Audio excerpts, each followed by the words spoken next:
Every month since January, when I became your president, I've spoken to you about the periodic reports of the Labor Department on the number of jobs created or lost during the previous month.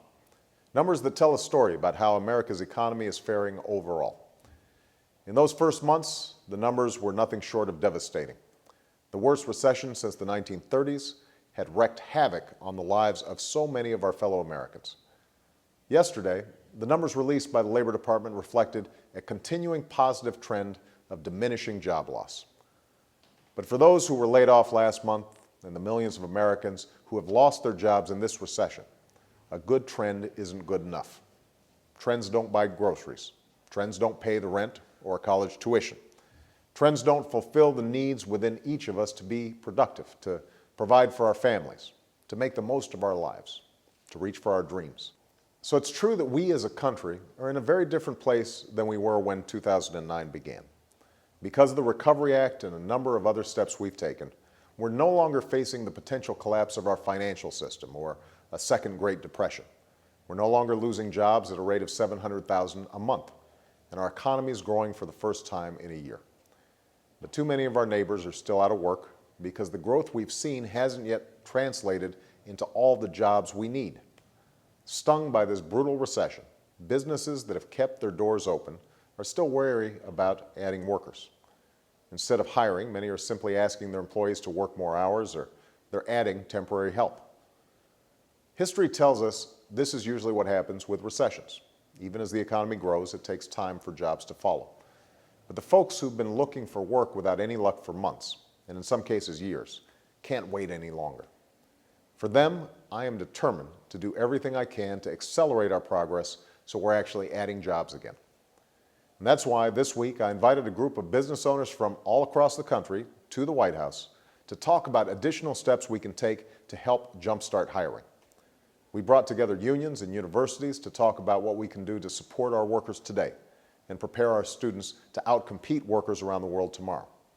We brought together mayors and community leaders to talk about how we can open up new opportunities in our cities and towns. On Friday, I spent the day in Allentown, Pennsylvania, and met with workers and small business owners there. I stopped by a steel company called Allentown Metal Works and spoke at Lehigh Community College. I visited folks at a job placement center and stopped by a shift change at Alpo. The stories and concerns I heard mirrored the countless letters I receive every single day, and they speak louder than any statistic or government report. The folks in Allentown, and in all the Allentowns across our country, are the most dedicated, productive workers in the world.